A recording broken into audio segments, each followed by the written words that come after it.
Hello and welcome to Mad About Superheroes Cartoon Showcase. Thanks for joining me in my ongoing quest to bring meaning back to Saturday mornings. Today we are going to revisit one of my favorite episodes of the original 1987 Teenage Mutant Ninja Turtles cartoon series, more specifically, Return of the Shredder. Written by Christy Marks, who also contributed her talents to Spider-Man and His Amazing Friends, G.I. Joe, A Real American Hero, and Gem, which are just a few among many others. David Wise and Patty Howarth also contributed to the episode's story. Wise wrote episodes of G1 Transformers and Cops.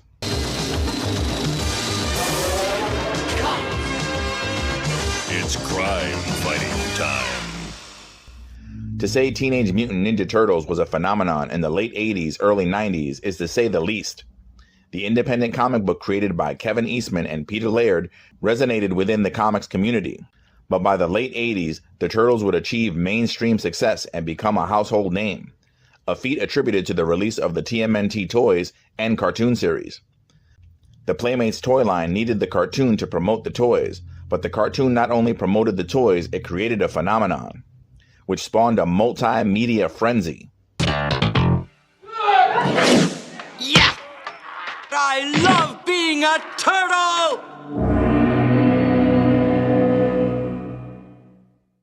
Though the hyper-violent grit of the comic was lost in translation onto the small screen, the parody elements from the source material were retained. The Fred Wolf cartoon series debuted in 1988 as a 5-part miniseries and was aimed at a younger audience than the Mirage Studios' Teenage Mutant Ninja Turtles comic books.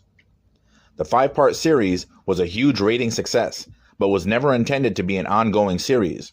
Its sole purpose was to serve as promotion for the toys, but its popularity prompted Fred Wolf to secure the license to produce a second season.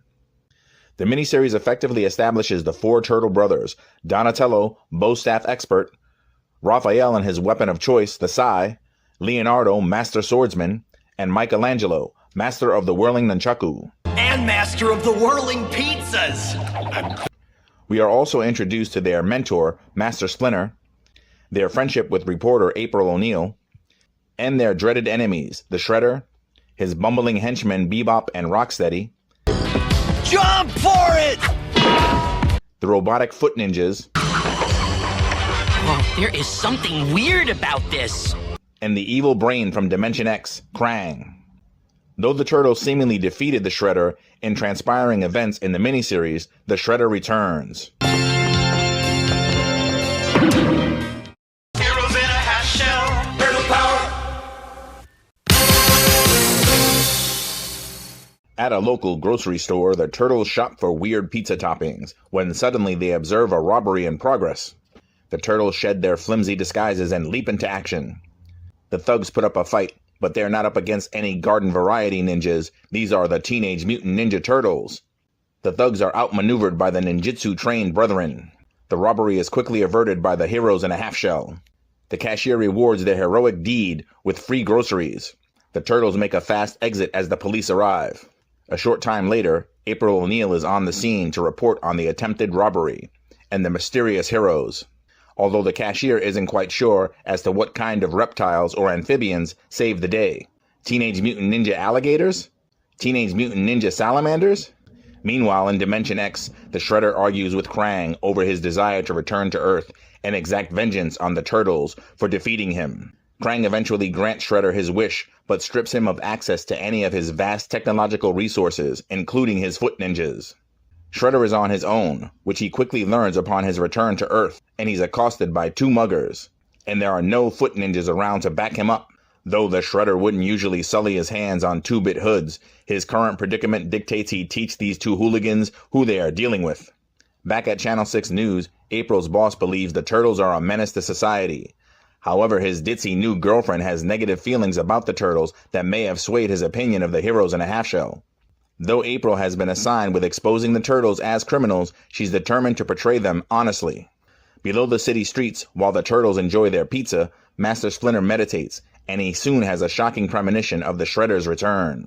The Shredder locates a dojo where he can enlist some recruits to aid him with his plan to take down the Turtles once and for all. Just as he did with the muggers, Shredder easily dominates the martial artists within, and they are eager to do his bidding. Shredder gives his new students some pointers on their fighting technique.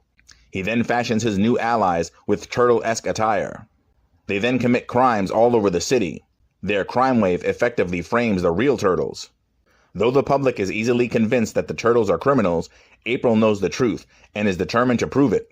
While the turtles and April attempt to clear their name, the Shredder implements part 2 of his nefarious plan and sends inventor back to Stockman after the turtles' mentor, Splinter. With his rat-catching machine, Stockman gets the drop on Splinter. When the turtles return home, they find Splinter missing. They follow the trail of destruction and find themselves right in the middle of a trap. The turtles battle their imposters, and unfortunately for their criminal counterparts, they just don't have what it takes to beat the genuine articles. The true, one and only Teenage Mutant Ninja Turtles wipe the floor with these inadequate wannabes. Meanwhile, Shredder holds Splinter captive as turtle bait. The turtles soon arrive and simultaneously save Splinter from a battling ram and take out Baxter's rat-catching machine. Raphael, jump!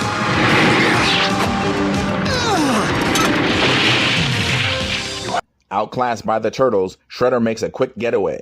Shredder is mocked by Krang, while April reports on the incident, and the turtles are cleared of all charges. I vow to destroy Splinter and his accursed turtles, and I will not rest until I do. And working with the writer, David Wise, who was, in my opinion, was really what really set the keystone of the whole franchise. And he said, I'm calling because we're going to be doing this new show. With great embarrassment in his voice, he said, it's sort of about teenagers and mutants. And I said, Teenage Mutant Ninja Turtles? And you could hear him fall over backwards at the other end of the line. You could hear the back of his head hit the floor. And when he picked himself up, he said, you've heard of it? I said, I had the first 5 issues of the comic. So very cleverly, while Playmates Toys was designing these toys to be made from the comic book, we were making the TV show. You know, it's such a genius title. It's such a genius concept. If we do it right, it could be a hit. Return of the Shredder was not only the return of the Turtles' arch nemesis, but it also marked the return of the cartoon series. The miniseries, though only 5 episodes, was technically the first season. The Return of Shredder is the debut episode of Season 2. And as a huge fan of the miniseries, I was excited for more Turtles action. Before the cartoon series, I was a casual fan that was lucky enough to have a few issues of the original Eastman and Laird Mirage comics. In fact, my very first issue of the comic was issue number 5. My brother saw it at a local comic shop and thought I'd get a kick out of it. And he was right. But the cartoon series is what really sparked my fandom of the Turtles. And when the movie hit theaters in 1990, I was a bona fide TMNT enthusiast. As mentioned, there are some noticeable differences from the original comic books and the 87 cartoon series. The violence is a big one. Obviously, a Saturday morning or weekend cartoon series can't feature blood and guts. But the animated version's changes were definitely effective as far as accessibility, such as the Turtles' different color bandanas, monogram belt buckles, April's profession as a reporter, and the Turtles' love of pizza. All things that were not featured in the original Mirage Studios comics, but became synonymous with the Turtles brand. And let's not forget the most popular addition to the Turtles lore, in the very first issue of TMNT, the Shredder is killed off. In the cartoon miniseries, Shredder is sucked into Dimension X. In both the comic and cartoon, the Shredder makes a dramatic return. A comic book series based on the cartoon was produced by Archie Comics. A 3-issue miniseries was released that was an adaptation of the 5-part animated miniseries. And the first 2 issues of the ongoing monthly series was an adaptation of the Return of the Shredder episode. Though some of the supporting characters don't resemble their cartoon counterparts, the 2 issues are an extremely faithful adaptation of the Return of the Shredder episode. Unfortunately, the animation going forward from this point on isn't as good as the miniseries. Not that it's bad, just a bit more rushed. An ongoing cartoon series is always under the gun, so sometimes the animation can suffer due to time restraints. The only nitpick I have about the episode is the Shredder's fast retreat in the end. I wanted a showdown between him and the Turtles. That said, the comedy in the episode is really enjoyable. I really like the Turtles' creative use of their surroundings during the fight scenes, even if it's an excuse for them not to use their weapons. and the Shredder's revenge scheme using the turtle imposters is a lot of fun. The Teenage Mutant Ninja Turtles' awesome theme song was composed by Dennis C. Brown and Chuck Lorre. Lorre would go on to create many famous TV shows, such as 2.5 Men and The Big Bang Theory. As mentioned in a previous video, the Teenage Mutant Ninja Turtles theme song and intro is one of my absolute favorites of all time. Teenage Mutant Ninja Turtles has a great cast of voice actors. Cam Clark provides the voice of Leonardo and Rocksteady. Clark would go on to be the voice of Prince Adam and He-Man on the 2002 reboot of Masters of the Universe. Barry Gordon as Donatello and Bebop. Bob Paulson as Raphael. Paulson went on to voice Stanley Ipkiss on the Mask animated series. Townsend Coleman as Michelangelo. Townsend went on to voice the Tick on the 90s animated series. Peter Renaday as Splinter. Renee Jacobs as April O'Neil. James Avery as Shredder. Avery is most famous for playing Uncle Phil on the original Fresh Prince of Bel-Air. Avery also provided the voice of James Rhodes' War Machine on several episodes of the 90s Iron Man cartoon series. And last but not least, Pat Freely as Baxter Stockman and Krang. The TMNT cartoon had quite a few reboots over the decades, but in my opinion, the 2003 series is the most faithful to the original comic, at least as faithful as a Saturday morning platform will allow. The 2003 series had a feature-length episode titled Turtles Forever, which crossed over the 87 Turtles with their 2003 counterparts. Can't you guys be serious about anything? They're right. This is serious. I say we head to our lair, pick up our anti-technodrome gear, and go put it to good use. The black and white gritty comic book turtles appear during the feature's climax. If you're a fan of Across the Spider-Verse and a fan of TMNT and haven't seen Turtles Forever, I'd highly recommend it.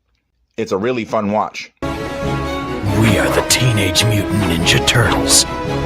We strike hard and fade away into the night.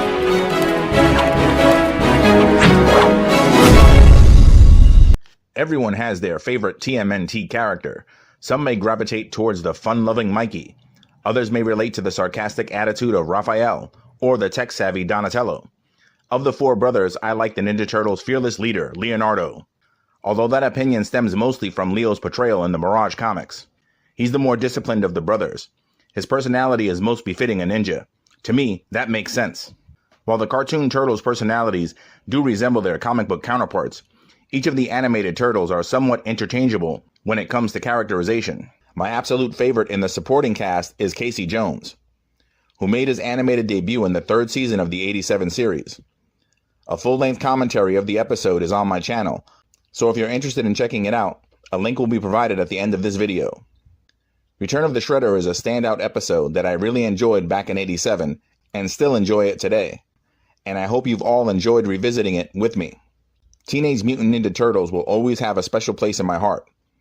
I, like many watching, was lucky enough to be there from the beginning, and not only witness Turtle Mania, but be a part of it as well. And it was totally awesome, dude. Thanks so much for letting your geek flags fly with Mad About Superheroes.